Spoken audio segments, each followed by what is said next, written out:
Connectez-vous, connectez-vous, connectez-vous.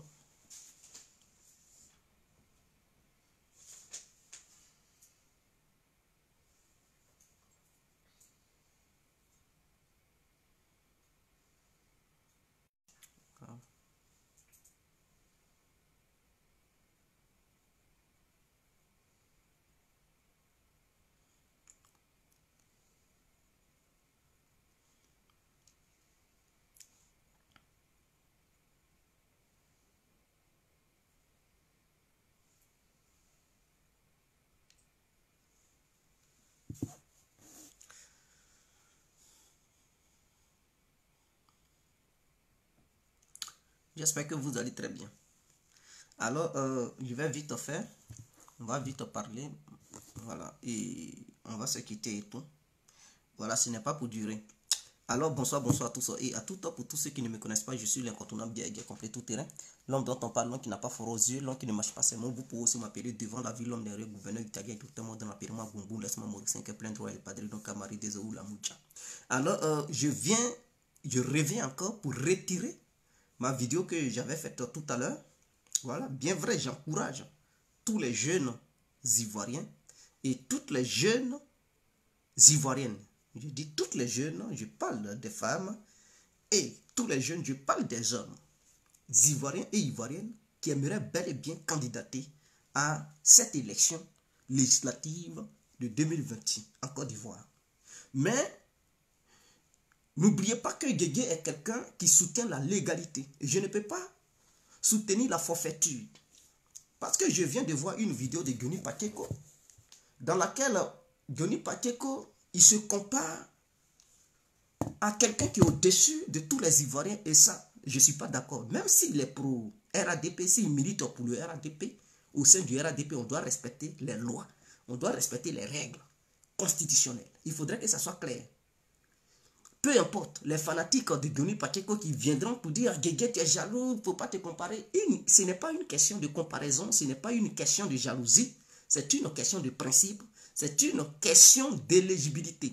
S'il n'est pas éligible et qu'il est inéligible, on doit quand même le dire en face des Ivoiriens.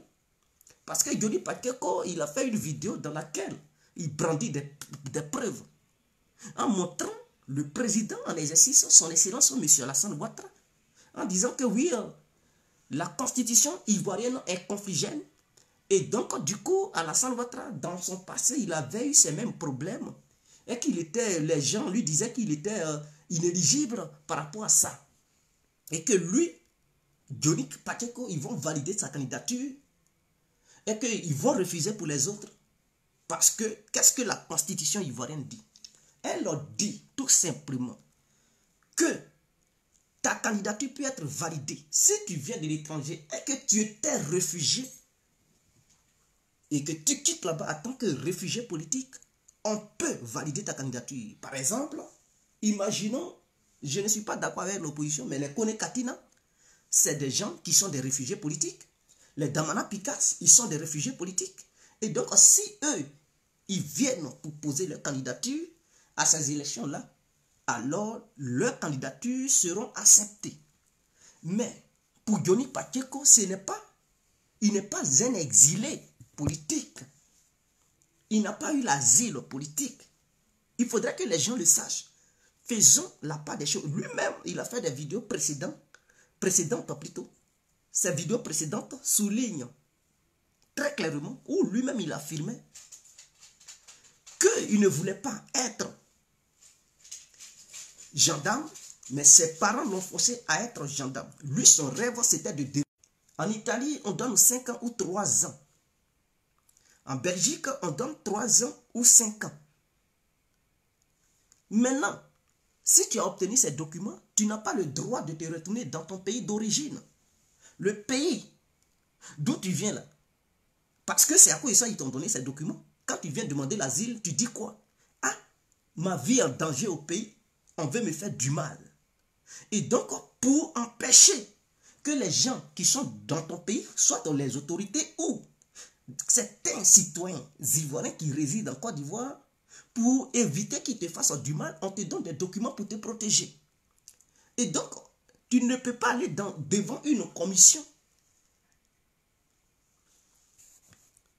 Tu ne peux pas aller devant une commission où des juges t'ont écouté et tu as raconté ces genres de choses. On finit de te donner les documents et tu montes un bon matin dans un avion fou, tu t'en vas au pays. Mais ils savent parce que dans ta carte de séjour, il y a une puce qui est là-dedans. C'est comme le permis de conduire. Il y a une puce. Donc la traçabilité de la puce est claire.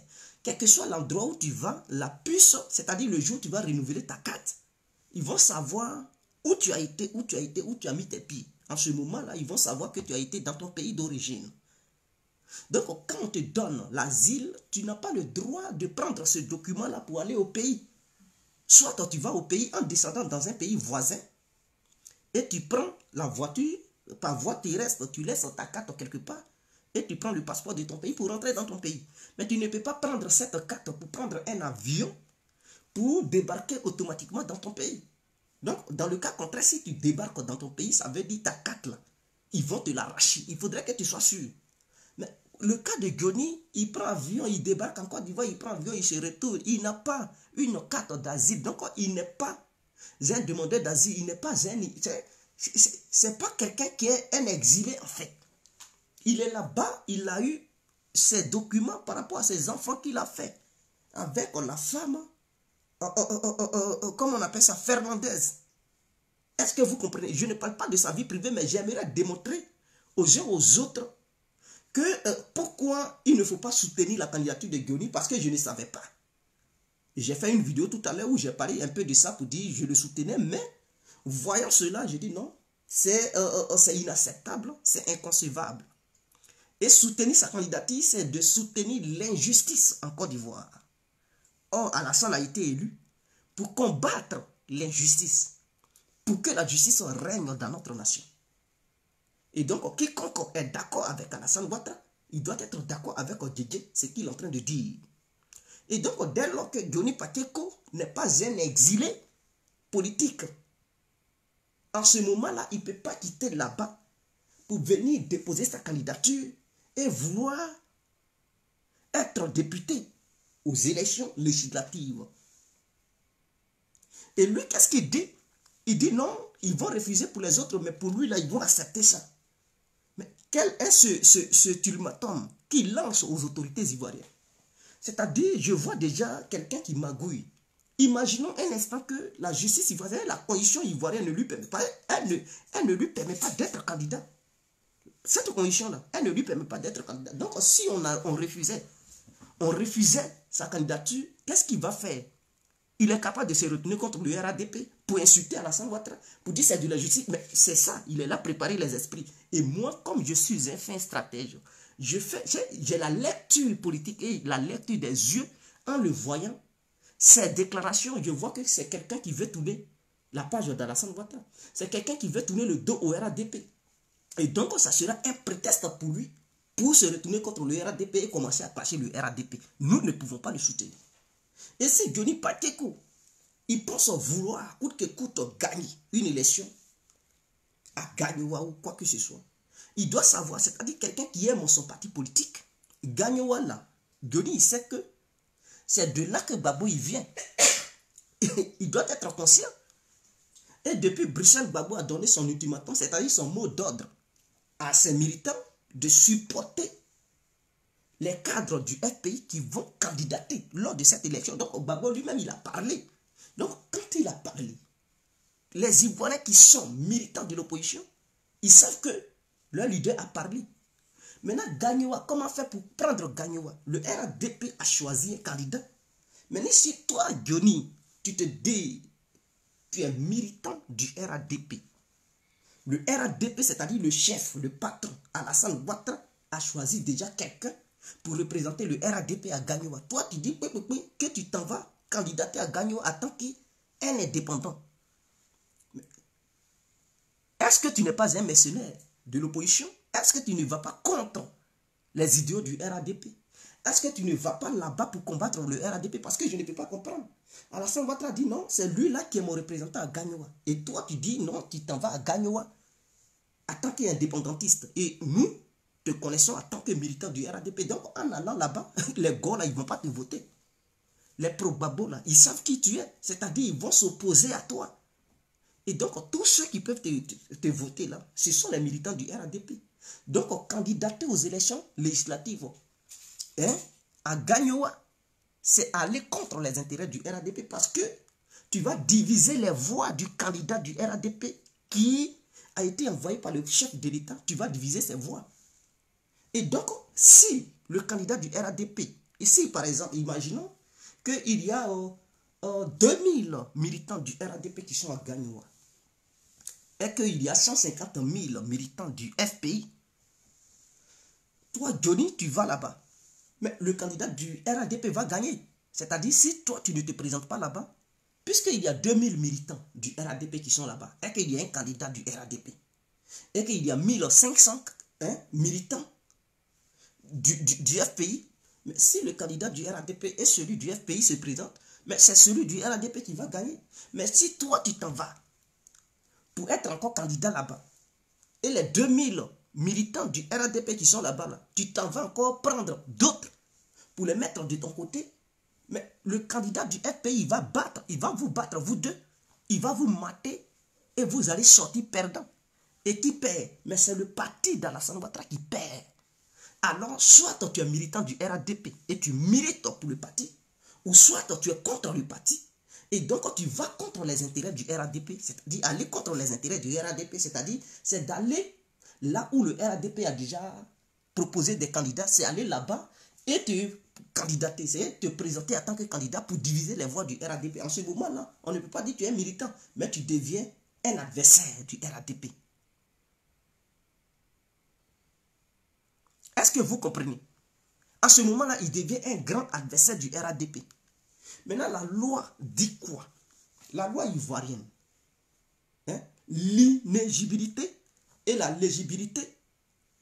Qu'est-ce que cela veut dire? Quand quelqu'un il est inéligible, c'est quelqu'un que la condition, c'est les lois ivoiriennes ne lui permettent pas d'être candidat, de candidater. Soit tu ne remplis pas les conditions. C'est-à-dire, quelles sont ces différentes conditions? Pour être candidat aux élections présidentielles ou législatives, il faut avoir la nationalité ivoirienne d'abord. Ça, ce sont les élections législatives. Il faut avoir d'abord la nationalité. Concernant les élections présidentielles, il faut être de père ou de mère ivoirien ou ivoirienne. Ça, c'est d'abord ça. Donc, tu es ivoirien, mais l'un de tes parents doit être ivoirien. Maintenant, dans l'autre cas, c'est-à-dire élection législative, tu peux être naturalisé ivoirien sans avoir un parent ivoirien. En ce moment-là, tu peux être candidat. Mais il faudrait que tu sois ivoirien. Naturalisé ou né, peu importe, ou d'origine ivoirienne, peu importe. Mais il faudrait que tu sois ivoirien. Il faut avoir résidé sur le territoire pendant 5 ans. Est-ce que vous comprenez un peu? Il faut avoir résidé sur le territoire ivoirien pendant 5 ans. Est-ce que Johnny vit en Côte d'Ivoire depuis ces 5 dernières années? Non, il ne vit pas en Côte d'Ivoire. Il vit en dehors de la Côte d'Ivoire. Est-ce que vous comprenez? Donc, il est hors de la Côte d'Ivoire. Il vit en Finlande. Il a été en Côte d'Ivoire tout récemment. En 2020, là, c'est là il a été en Côte d'Ivoire. Donc, ça veut dire, même en 2019, il n'était même pas en Côte d'Ivoire. Est-ce que vous comprenez? En 2019, là, il n'était même pas en Côte d'Ivoire. Donc, il allait en Côte d'Ivoire, il n'a même pas fait 1 an en Côte d'Ivoire. Et il repart, il dit il est candidat. En ce moment-là, c'est une manière de torpiller notre constitution. Est-ce que vous pouvez accepter que quelqu'un qui vit aux États-Unis, il attend le jour J où on dit il y a élection, il quitte là-bas, fier, il dit bon, je suis candidat aux élections présidentielles, votez-moi. Mais la constitution, c'est-à-dire, va rejeter sa candidature. Les organes qui représentent cette constitution, il y a la CEI et le Conseil constitutionnel, qui sont les gardiens de notre constitution. Et donc, la CEI, en aucun cas, ne peut accepter de valider la candidature de Johnny Pacheco. D'ailleurs, il y a déjà un problème sur la CEI. C'est-à-dire les opposants ivoiriens là, ils sont là accusés, la CEI, d'accepter l'injustice en Côte d'Ivoire. Il y a déjà des tirs groupés sur la CEI. Et imaginons cette dénonciation qui est là. Ils n'ont pas encore fini de régler. Et cette CEI va accepter les dossiers de Johnny pour valider ça. Mais ils vont dire, mais c'est une injustice flagrante. Et donc, Johnny Pacheco, il doit revenir sur terre. Il ne doit pas se comparer à Alassane Ouattara pour dire non, dans le passé, Alassane aussi, il était d'accord, la condition est confligène. Non, Johnny, il faut revenir sur terre. Ceux qui te soutiennent, là, ce sont les militants du RA. Toi-même, tu sais que les gars, ils t'ont fermé. Donc, tu ne peux pas, c'est-à-dire comparer Alassane Ouattara à tes bêtises là. C'est de dire aux yeux du monde entier que Alassane Ouattara, il cautionne l'injustice. Nous ne pouvons pas accepter que tu traites Alassane Ouattara de quelqu'un qui manigance ou bien qui est pour l'injustice en Côte d'Ivoire. Beaucoup, ceux qui sont dans les émotions, ils vont dire, mais arrête, c'est de la jalousie. Non, je vous parle de notre constitution. Parce que la constitution est l'épine dorsale d'une nation. C'est-à-dire, c'est l'acte de naissance. C'est le certificat de nationalité. Sans ça, là, on ne peut pas savoir si tu es ivoirien ou pas. Sans la constitution, il n'y a pas de Côte d'Ivoire. Est-ce que vous comprenez un peu? Donc, c'est sur ça qu'on se base pour juger des gens. S'il y a des gens qui vont en prison, c'est parce qu'il y a la constitution. Parce que toutes les lois du pays sont collées à cette constitution. C'est la base de toutes choses. Il ne peut pas t'empiler ça. Il n'est pas réfugié. Il n'est pas non plus un exilé. Ses propres vidéos vont le condamner. Est-ce qu'il y a un mandat d'arrêt contre lui? Qui l'a pourchassé en Côte d'Ivoire? Montrez-moi, c'est-à-dire montrez-moi une convocation disant que Johnny Pacheco est pourchassé en Côte d'Ivoire parce qu'il a commis des crimes ou bien il a fait ceci, cela. Non, personne ne le pourchasse. Donc, il ne peut pas dire non, je suis non. Si tu es exilé, pourquoi tu prends l'avion, tu vas là-bas? Tu n'es pas exilé, mon frère. Tu as eu tes documents par le biais de ta femme et tes enfants. Donc, il ne faut pas mentir, il ne faut pas utiliser ça comme argument pour t'appuyer la condition. Non, les Ivoiriens ne vont pas accepter. Les Ivoiriens ne vont pas accepter. Donc, on quitte dans ça. Si tu veux candidater à une élection quelconque en Côte d'Ivoire, prends ta petite famille, tu t'en vas t'installer en Côte d'Ivoire avant 2025. Si tu veux être candidat, tu veux être indépendant, mais tu t'installes en Côte d'Ivoire avant 2025 ou bien en 2000, c'est-à-dire en 2021, cette année 2021 ou bien en 2022, là, tu peux venir. Pour dire que tu étais entre la Côte d'Ivoire et la Finlande, tu faisais tes démarches pour venir t'installer. Puisque les gens t'ont vu déjà en Côte d'Ivoire en 2020. C'est déjà une bonne chose.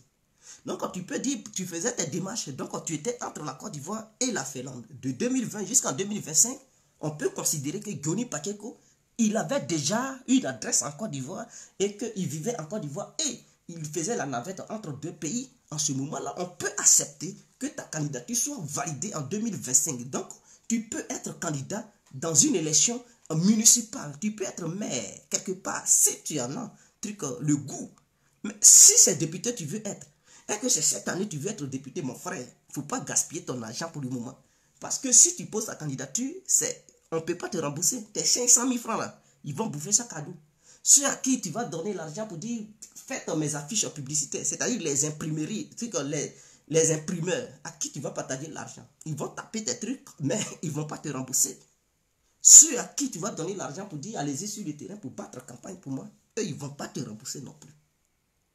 Et donc, il faudrait que tu prennes conscience. Il ne faut pas te comparer à Alassane Ouattara. Il ne faut pas aussi non plus dénigrer le nom d'Alassane Ouattara en montrant des anciennes vidéos de Ouattara. Non, lui aussi, il était dans... Alassane Ouattara et toi, là, vous n'êtes pas pareil. Hein? Alassane, lui, il était pourchassé. Il y avait un mandat d'arrêt contre lui. Par exemple, je prends le cas de Guillaume Soro. Soro, Guillaume peut dire, bon, lui, il est exilé parce qu'il y a un mandat d'arrêt contre lui. Laurent Gbagbo peut dire, lui aussi, il n'est pas parti en Europe de son propre gré. Est-ce que vous comprenez un peu? Est-ce que c'est la justice qui l'a envoyé là-bas? Donc, si il avait fini avec cette histoire de justice, il pouvait être candidat. Et la commission ivoirienne allait valider sa candidature parce que ce n'est pas de son propre gré qu'il est parti là-bas. La commission ivoirienne dit qu'il faut avoir vécu pendant 5 ans sur le territoire national. Il ne faut pas avoir des problèmes juridiques. Est-ce que vous comprenez? C'est-à-dire, Johnny, pour être candidat, il ne faudrait pas que tu aies des problèmes avec la justice ivoirienne. Il faut avoir résidé sur le territoire ivoirien pendant 5 ans. Dans le cas contraire, si tu n'as pas de problème avec la justice ivoirienne, et que tu es exilé, et de là, le président de la République dit que tous les exilés viennent en Côte d'Ivoire pour participer au développement du pays, tu dois prouver que tu es exilé. avec tes documents d'asile, on le saura tout de suite. Mais si tu ne montres pas de documents d'asile et que tu montres une carte subsidiaire ou bien une carte de séjour que tu as obtenue à travers une femme, à travers un mariage ou bien à travers des enfants, mais on ne peut pas te considérer comme un réfugié politique. En ce moment-là, tu ne rentres pas dans les normes pour être candidat. Il faudrait que ça soit clair. Et donc, tous les militants et toutes les militantes du RADP, d'autres vont me détester, d'autres vont m'insulter parce qu'ils sont dans les émotions. Je ne parle pas avec émotion, je parle du droit. Je parle de notre constitution et je parle de la vérité. Je suis là pour parler des tests qui permettent à la Côte d'Ivoire d'être la Côte d'Ivoire. Sans test, la Côte d'Ivoire n'est rien. Est-ce que sans toi, ton identité, tu es quelqu'un? Partout où tu iras, ils vont te demander ton identité. Et donc, l'identité de notre nation, c'est la constitution. C'est ça la constitution. Que vous le vouliez ou pas, c'est ça. C'est ça. C'est pas parce que tu aimes quelqu'un que tu vas dire c'est quelle condition. Non, c'est ça. Parce que c'est cette condition-là qui a mené Palab dans notre pays. C'est ça qui a mené Palab.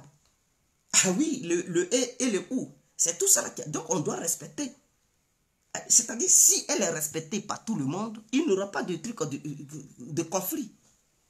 C'est-à-dire, personne ne peut faire la guerre au nom de quoi que ce soit si la condition est respectée. Mais s'il y a des gens comme les Johnny qui, lui-même, il sait la condition, est-ce qu'il ne fait pas des vidéos? Il lit tout le temps la condition ivoirienne. Il est conscient de ça. Pourquoi il voit ça de ses propres yeux voient et puis il veut torpiller ça? Il cache quoi derrière sa tête? Ou bien il a le soutien de qui? Si c'est le RADP qui le soutient, je demande tout de suite au RADP de quitter dans ces bêtises-là. Ah non, non, non, non, que le RADP quitte là-dedans. Le nom du RADP est déjà trop trimballé. Les gens ont trop trimballé ça dans la poubelle. Il faudrait que le RADP se montre digne pour dire que ce parti politique-là respecte les lois ivoiriennes. Il faudrait que... Je suis RADP, hein, mais il faudrait que... Quand il a la vérité, il faudrait qu'on se dise la vérité. Ceux qui sont les cadres, parce que je sais qu'il y a des gens qui le soutiennent dans ces bêtises-là. Voilà pourquoi il est trop zélé, voilà pourquoi il est trop courageux dans ces temps-ci. Non. Ceux qui le soutiennent, ils doivent quitter dedans. Je ne sais pas si c'est Alassane, si c'est Ahmed Bakako, si c'est la première dame, si c'est d'autres ministres, mais tous ceux qui le soutiennent doivent quitter dans cette histoire. Ces élections, on ne veut pas parler. Une élection est comme un amusement. Ces élections, ce n'est pas une élection comme... Ou bien cette élection n'est pas une élection comme les autres élections. C'est une élection où tout le monde participe. Nous ne voulons pas encore voir un bain de sang à cause d'un fameux Goni Pateko qui veut coûte que coûte s'imposer. Non, il n'est pas au-dessus des lois. Il fait seulement que les vidéos, ça se limite là. S'il veut être candidat, qu'il déménage tout simplement pour aller habiter en Côte d'Ivoire, c'est clair. Tu veux être candidat, mais déménage. Tu vas en Côte d'Ivoire, tu vis là-bas. Tu peux vivre en Côte d'Ivoire, faire les navettes. Ah ouais, tu habites une semaine en Côte d'Ivoire, tu vas rester auprès de ta femme. Et si tu es trop fâché, tu prends ta femme, tu prends tes enfants, tu t'en vas habiter en Côte d'Ivoire. Et en 2025, à ce moment-là, tu auras tous les droits d'être candidat. Nous-mêmes, là, on va te soutenir. Nous-mêmes, là, s'il faut aller sur le terrain pour battre campagne pour toi, on le fera. Mais cette fois-ci, là, non, nous sommes en désastre. Tout à l'heure, je t'ai soutenu parce que je n'avais pas encore bien vu les trucs. Mais je viens de lire les tests et je viens de voir ta vidéo. Je pense que tu es dans l'inégalité. Et tu dois prendre conscience. Il ne faut pas être trop zélé. Non, c'est nous. Non, si tu fais des vidéos, ça se limite là. Calm down. Calm down. You understand? Voilà. Il ne faut pas trop aller loin pour dire non, non, non, non. Ça se limite là. Parce que si tu veux aller au-delà de ça, les mêmes militants du RADP qui te soutiennent, ils vont te haïr. Et tu n'auras plus personne pour te soutenir. Tu n'as pas le droit de nuire le nom du RADP, ni l'image du RADP. Ces élections, ce n'est pas de la plaisanterie. Ce qui se prépare là, ce n'est pas de la plaisanterie. C'est maintenant 2025 se prépare. Donc, il ne faut pas aller mettre le foulage là-bas pour faire perdre le RADP en 2025. Non, non, non, nous ne voulons pas des plaisantins. Je sais que tu n'es pas un plaisantin, mais le fait de vouloir, coûte que coûte, défier les candidats du RADP dans le, là où le chef de l'État les envoie, tu deviens danger du RADP.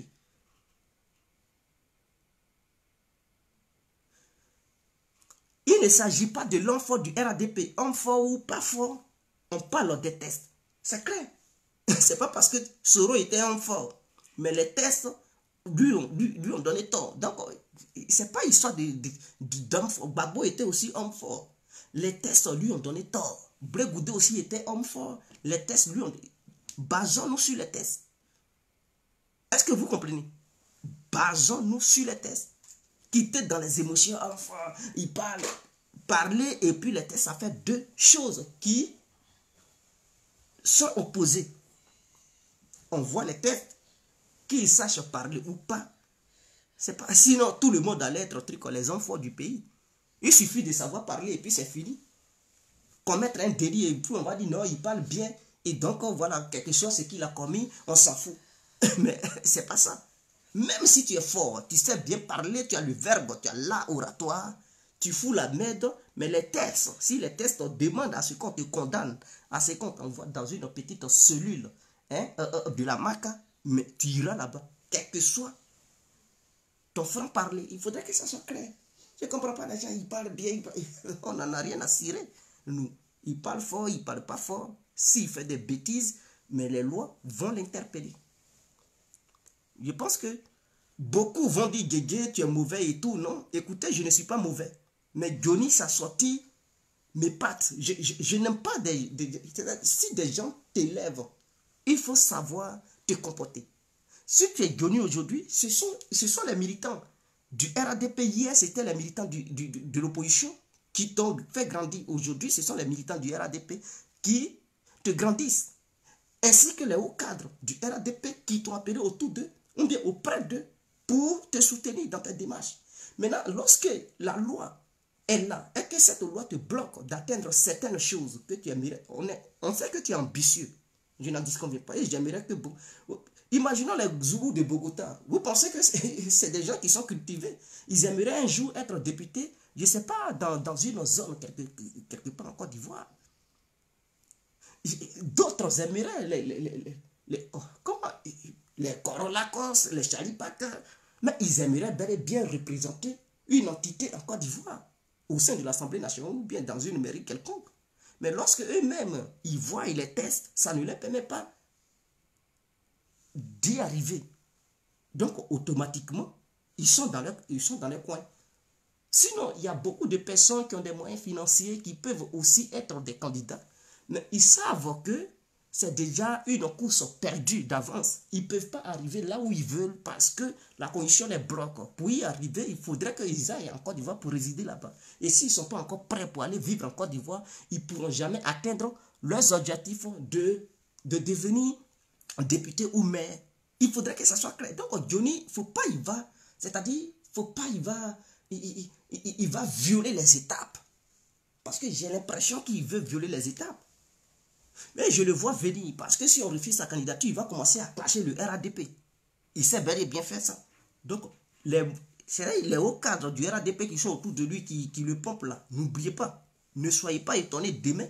S'il prend sa caméra pour vous insulter et afficher vos secrets. Parce que ce n'est pas parce qu'aujourd'hui il est militant du RADP que vous allez tout lui confier. Faites très attention. Ça, c'est un conseil que je vous donne. Parce que demain, vous qui vous confiez à lui là, il va vous exposer sur la place publique avec son ordinateur pour dire voici des preuves, voici des preuves. Faites très attention. Ne soyez pas ignorants parce que vous êtes des hauts cadres aujourd'hui. Il parle bien du RADP. Faites attention parce que si demain sa candidature est rejetée, il est capable de se retourner contre le RADP. D'ailleurs, il n'est pas candidat pour le RADP. Il s'en va en tant qu'indépendant. Donc, il ne va pas pour les intérêts du RADP. Il s'en va pour lui, ses propres intérêts. Quelqu'un qui est indépendant, qu'est-ce qui prouve qu'une fois là-bas, là, il ne va pas tourner le dos au RADP? S'il a le plein pouvoir, il peut dire je m'en fous maintenant du RADP. Je suis député, j'ai mon salaire, je suis un élu du peuple, donc je m'en fous du RADP. Il fait ce qu'il a envie de faire. Puisqu'il va dire ce n'est pas le RADP qui lui a donné sa victoire et qu'il a été indépendant. Il a plusieurs arguments. Donc le RADP doit faire très attention. Je ne suis pas jaloux, mais je dis la vérité. Voilà Mori Touré, il dit toi tu es jaloux. Jaloux de quoi? Quand on vous parle du respect du truc des tests constitutionnels, ouais, il est jaloux, mais vraiment, ouvrez un peu vos têtes. Allez-y à l'école un peu, cultivez-vous au lieu de venir dire, ce sont les émotions qui vous dépassent. Nous, là, on n'est plus dans l'histoire d'émotions. Nous sommes en profondeur et on parle de ce qui est la réalité. C'est pas parce que je l'aime, mais lorsque je vois que il est en désaccord avec les lois, mais je ne vais pas le soutenir dans ses bêtises. Je vais lui dire la vérité. Peut-être il va dire, mais Guégué, tu es mauvais, ceci, non. Écoutez, peu importe ce que les gens vont dire de moi, mais je préfère dire la vérité que de me taire. Parce que j'ai dit la vérité, je vais mourir. Je n'ai pas dit la vérité, je vais mourir. Mieux vaut de dire cette vérité et mourir que de la fermer ou de dire des bêtises et mourir. Dire la vérité, c'est de se libérer. Est-ce que vous comprenez? Donc,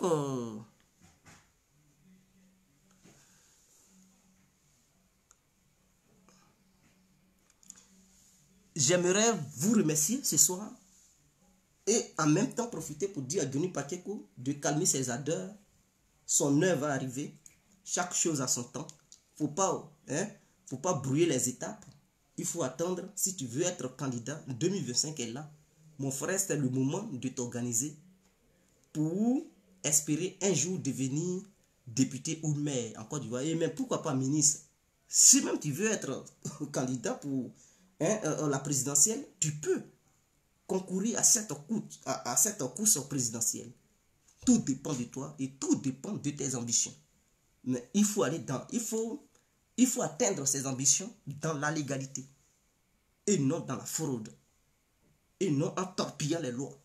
Il faudrait que ça soit clair. Toi-même prends la constitution, ça y est là, c'est à disposition. Tu es au pays là-bas, va, tu achètes le petit livre et tu regardes là-dedans. Tout est écrit, tes propres yeux vont voir. Parce que la honte n'est pas bien. Tu as commencé bien. Les gens t'ont élevé, les gens t'ont acclamé. Il ne faudrait pas que ton image soit salie à cause d'une élection. Toi-même, tu sais que là où tu vas, tu vas taper poteau. Mais quand même, tu t'endettes, coûte que coûte, à te montrer, c'est moi, Johnny, j'ai été candidat. Et puis quoi? Quitte là-dedans. Si on savait que tu étais dans la légalité, si on sait que tu es dans la légalité, on allait te soutenir. Mais on sait que tu n'es pas dans la légalité. Nous-mêmes, militants du RADP, on te le dit. Imagine les opposants, les militants de l'opposition, eux, ils vont dire quoi? Ils vont dire quoi? Nous-mêmes, on te dénonce. Et dans ça, la CEI va valider. Ça veut dire, la CEI même aura un sérieux problème quand même. Nous, en tant que militants du RADP, qui allons te soutenir et te donner la victoire, on te dénonce. Et si la CEI va accepter, non, ça sera une honte totale pour la CEI, ça sera une honte totale pour le Conseil constitutionnel. Et donc, je pense que ces deux organismes ne vont jamais valider ta candidature. Et donc, quitte dans cette course, il ne faut pas aller dépenser l'argent cadeau. Là où tu sais que tu vas frapper poteau ou bien taper poteau, quitte en dedans et remets-toi sur le droit chemin, fais tout dans la légalité. Demain n'est pas encore, demain n'est pas tard. Demain va arriver demain. Alors, bats-toi pour te préparer pour 2025. Sur ce, on se laisse, c'était l'incontournable, bien compris. On est ensemble. Ciao.